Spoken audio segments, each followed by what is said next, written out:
सध्या महाराष्ट्रात शिक्षक संघटना संतापलेली पाहायला मिळते। त्यांची मागणी आहे सन 2024 चे संच मान्यता धोरण जे आहे ते धोरण रद्द करण्यात यावं आणि दुसरी मागणी आहे टीईटी परीक्षेमुळे जो वाढलेला संभ्रम आहे त्याकडे सरकारचं लक्ष वेधलं जावं।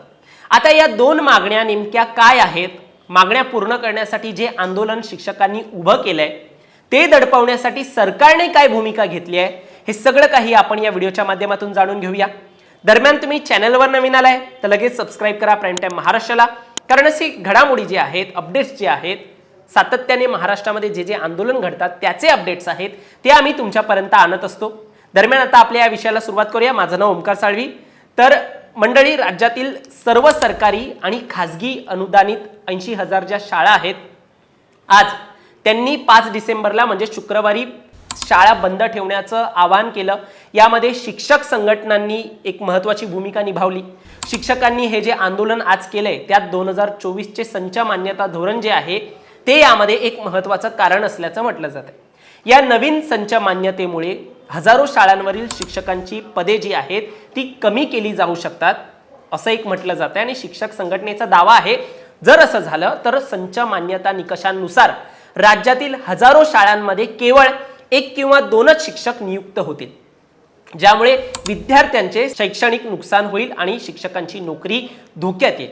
महाराष्ट्र राज्य प्राथमिक शिक्षक समितीच्या शिष्टमंडळाचं म्हणणं आहे विद्यार्थ्यांच्या प्रमाणात शिक्षकांची पदे निश्चित करणाऱ्या या संच मान्यतेने ग्रामीण भागातील स्थानिक स्वराज्य संस्थांच्या ज्या शाळा आहेत ते उद्ध्वस्त होतील।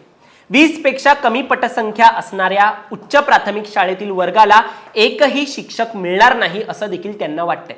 पण महत्त्वाचं म्हणजे काही बातम्यांमध्ये असं म्हटलं जातंय या संच नियमावर तथा मान्यतेवर सध्या स्थगिती आहे।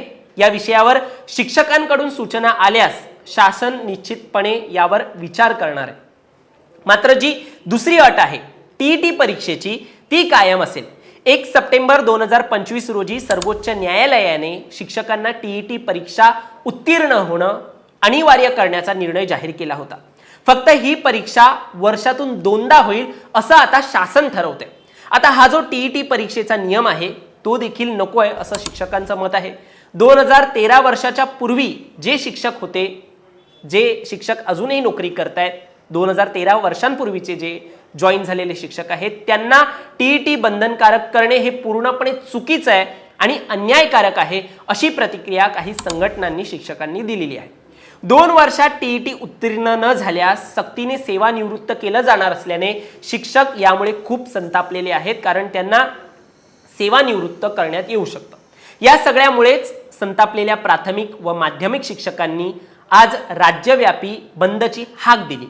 राज्यात 20,000हून अधिक शिक्षकांची पदे कमी होऊ शकतात, मात्र सरकारने या सगळ्यात शिस्तभंगाची कारवाई केली जाईल असा इशारा आता दिलेला आहे। 15 मार्च 2024 चा जो शासन निर्णय आहे संच मान्यतेच्या बाबत, त्यामध्ये विद्यार्थी संख्या असूनही शिक्षक अतिरिक्त होत आहे आणि त्यामुळे मराठी माध्यमाच्या शाळा ह्या बंद होत आहे। त्याचबरोबर 5 सप्टेंबर 2025 ला माननीय सर्वोच्च न्यायालयाने जो टीईटी संदर्भात निर्णय दिलेला आहे जो शिक्षकाच्या एकदम विरोधात आहे।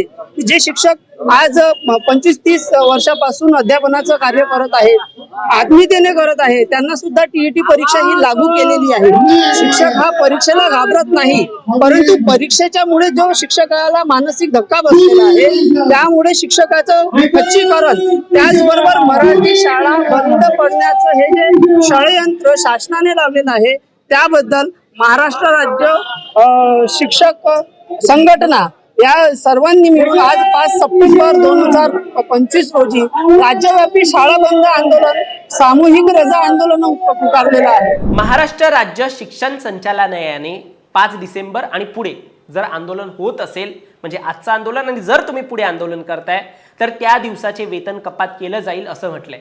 आता आजच्या आंदोलनानंतर शिक्षण विरोधी शासन धोरणाच्या विरोधात 9 डिसेंबरला पुन्हा जिल्ह्यातील सर्व प्राथमिक शाळेचे शिक्षक, नागपूर जिल्ह्यातील जे शिक्षक आहेत ते सामूहिक रजेवर जात शाळा बंद ठेवत विधान भवनावरती धडक मोर्चा काढण्याचा निर्णय घेणार आहेत।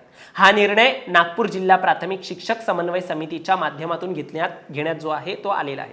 आता पुढे या संपूर्ण घटनेवरती काय होतं, या आंदोलनावरती काय होतं हे पाहण्यासारखं असणार आहे।